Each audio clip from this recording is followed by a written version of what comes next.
ರಾಜ್ಯದ ಉದ್ಯೋಗ ಆಕಾಂಕ್ಷಿಗಳಿಗೆ ರಾಜ್ಯ ಸರ್ಕಾರ ಸಿಹಿ ಸುದ್ದಿಯೊಂದನ್ನು ನೀಡಿದೆ. ಇತ್ತೀಚೆಗಷ್ಟೇ ಸಿಎಂ ಡಿ ಕೆ ಶಿವಕುಮಾರ್ ಅವರು ಕೇವಲ 6 ತಿಂಗಳಲ್ಲಿ 72,000ಕ್ಕೂ ಹೆಚ್ಚು ಹುದ್ದೆಗಳನ್ನು ಭರ್ತಿ ಮಾಡ್ತೀವಿ ಅಂತ ಹೇಳಿದರು.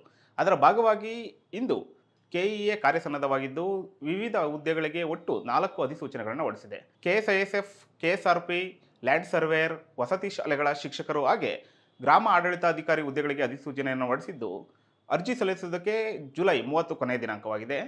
ಈ ಎಲ್ಲ ಹುದ್ದೆಗಳಿಗೂ ಕೂಡ ಸೆಪ್ಟೆಂಬರ್ ಹಾಗೂ ಅಕ್ಟೋಬರ್ನಲ್ಲಿ ಪರೀಕ್ಷೆ ನಡೆಸಲಾಗುವುದು ಅಂತ ಕೆಎ ತಿಳಿಸಿದೆ. ಇನ್ನು ಪ್ರಮುಖವಾಗಿ ಕೆಎಸ್ಐಎಸ್ಎಫ್ ಹೈದರಾಬಾದ್ ಕರ್ನಾಟಕ ಹಾಗೂ ನಾನ್ ಹೈದರಾಬಾದ್ ಕರ್ನಾಟಕ ಸೇರಿದಂತೆ ಒಟ್ಟು 2,314 ಹುದ್ದೆಗಳಿದ್ರೆ, ಲ್ಯಾಂಡ್ ಸರ್ವೇಯರ್ ಒಟ್ಟು 750 ಹುದ್ದೆಗಳಿದ್ದಾವೆ. ವಿಲೇಜ್ ಅಕೌಂಟೆಂಟ್ ಹುದ್ದೆಗಳು ಒಟ್ಟು 572 ಇದ್ದು, ವಸತಿ ಶಾಲೆ ಶಿಕ್ಷಕರ ಹುದ್ದೆಗಳಿಗೆ 1,087 ಪೋಸ್ಟ್ಗಳಿಗೆ ಅಧಿಸೂಚನೆಯನ್ನು ಹೊರಡಿಸಲಾಗಿದೆ. ಇದಕ್ಕೆ ಸಾಮಾನ್ಯ ವರ್ಗಕ್ಕೆ 40 ವರ್ಷ, ಹಿಂದುಳಿದ ವರ್ಗದ ಅಭ್ಯರ್ಥಿಗಳಿಗೆ 43 ವರ್ಷ ಹಾಗೂ ಪರಿಶಿಷ್ಟ ಜಾತಿ, ಪರಿಶಿಷ್ಟ ಪಂಗಡ ಹಾಗೂ ಪ್ರವರ್ಗ 1 ಅಭ್ಯರ್ಥಿಗಳಿಗೆ 45 ವರ್ಷ ವಯೋಮಿತಿಯನ್ನು ನಿಗದಿಪಡಿಸಲಾಗಿದೆ.